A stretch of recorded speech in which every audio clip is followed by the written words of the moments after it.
कि हमारे महिला विरोधी हो चुके हैं और महिलाओं के न्याय के लिए हमारे साथ नहीं है।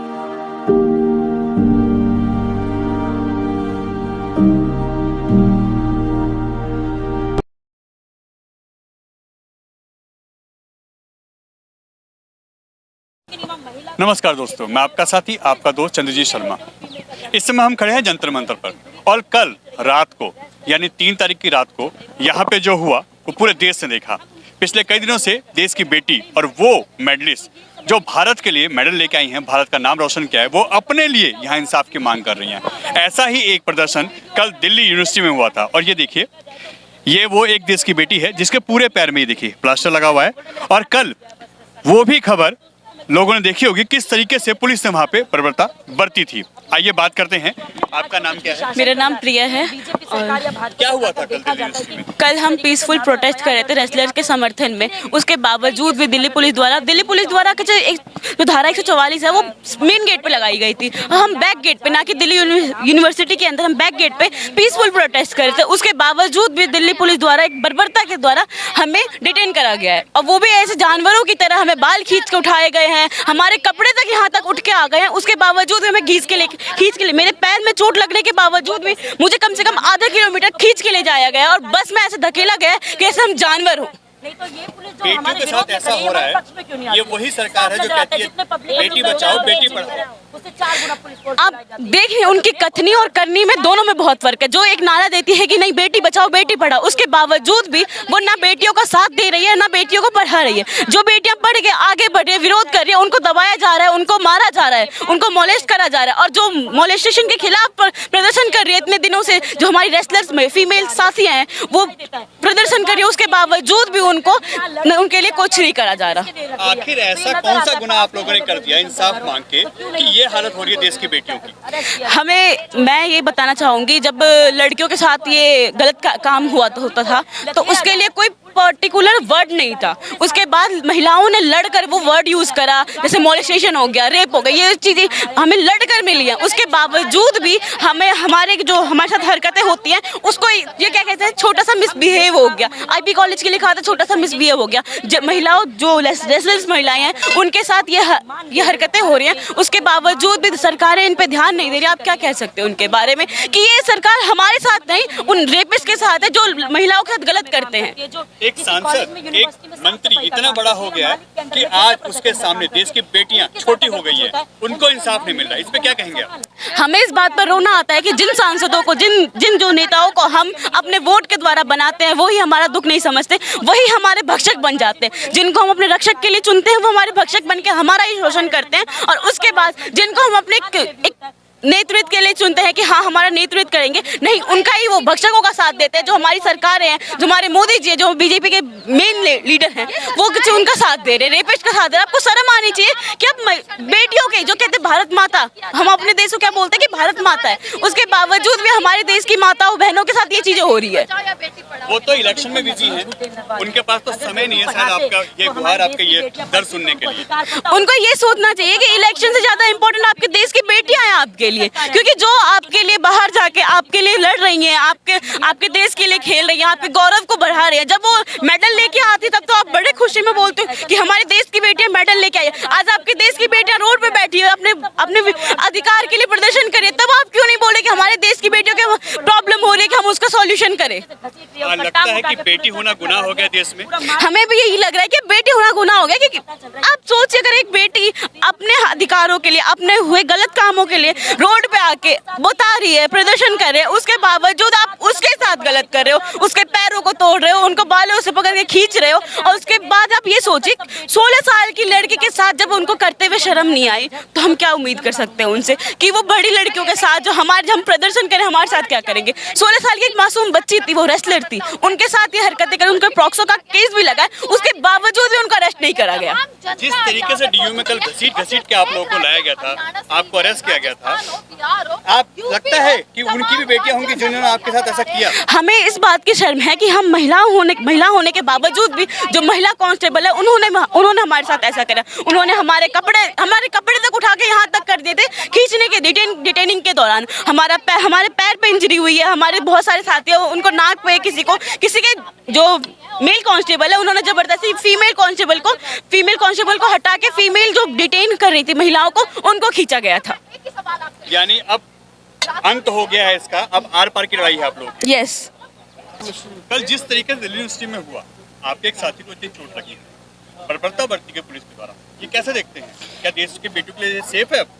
देखिए, बहुत लंबे समय से हमें ये दिखाई दे रहा है, यहाँ पे सेफ्टी तो हमें नहीं दिखाई दे रही है।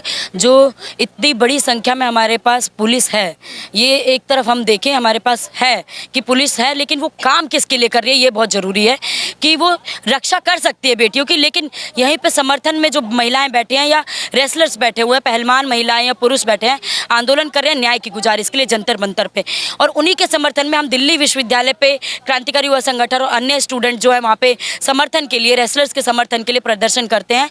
और वहाँ पे बर्बरतापूर्वक और जंतर मंतर पे भी शाम को बर्बरतापूर्वक मारा जाता है और बहुत लोगों को चोट आई है। जो चोटें हमें नज़र नहीं आ रही है, ज़रूरी नहीं है कि वो आई नहीं है, गहरी चोट भी आई है, गंभीर चोट भी आई है, कुछ लोगों को बहुत बुरी तरीके से मारा पीटा गया है। और यहीं पर अगर देखा जाए तो ये दिखता है कि किसकी वजह से हो रही है, इतनी शय पुलिस वालों को मिल कहाँ से रही है, सबसे बड़ा सवाल ये बनता है।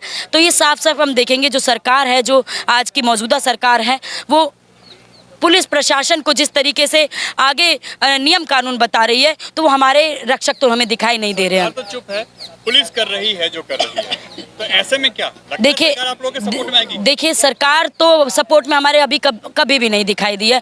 जब भी महिलाओं ने आंदोलन किया, अपने अधिकार अपने हक से अपने लड़ करके छीन के लिए, सरकार को कभी भी ऐसा नहीं लगा कि उनके अधिकार ऐसी दे दिया जाए, सौंप दिया। कहते तो हैं बेटी बचाओ बेटी पढ़ाओ, तो ये कर तो रहे हैं शायद आपके लिए। देखिए, ये बेटी बचाओ बेटी पढ़ाओ आंदोलन में सत्ता में आने के लिए ये बहुत ही प्यारा और जनता को भ्रमित करने वाला नारा था कि बेटी बचाओ बेटी पढ़ाओ। पर अब आज की स्थिति जो हम देख रहे हैं, महिला रेसलर्स हमारे यहाँ धरने पर बैठी हुई हैं, और जब हम लोग समर्थन में उतरते हैं हमारे साथ बर्बरतापूर्वक हमें बुरी तरीके से हैंडल किया जाता है, कि डिटेन किया जाता है। यहाँ पे जो छात्रा हमारी साथी हैं, इनके पैर में फ्रैक्चर तक आ जाता है, अलग अलग मतलब हर तरीके से हरेसमेंट की जाती है। यानी कि आप डिटेन कर रहे हैं या हमें ही डरा रहे हैं कि हम आगे समर्थन में ना आए।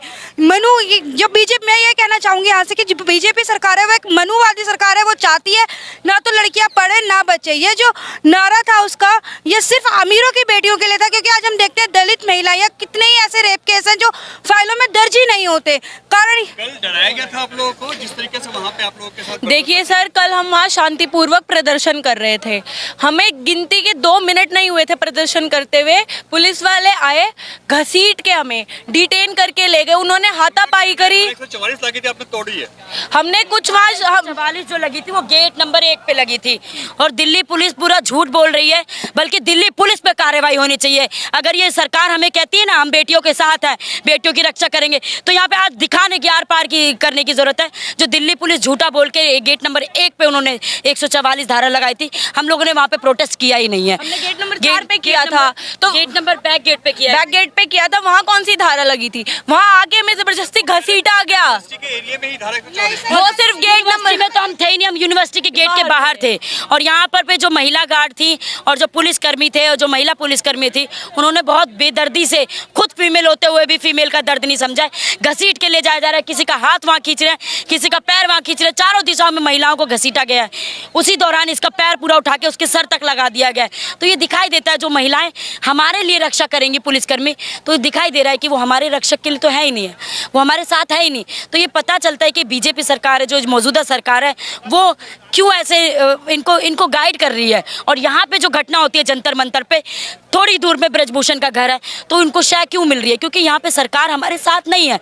यहाँ जो साथ है वो हम, यहाँ पे पहलवान महिलाएं हम लोगों को एक दूसरे के साथ है। मोदी सरकार नहीं है, सिर्फ एक व्यक्ति की सरकार है। देखिए, सीधी बात है, पूंजीपतियों की सरकार है। यहाँ सिर्फ वो अपने पक्ष और अपने फायदे के लिए सरकार बनाती है।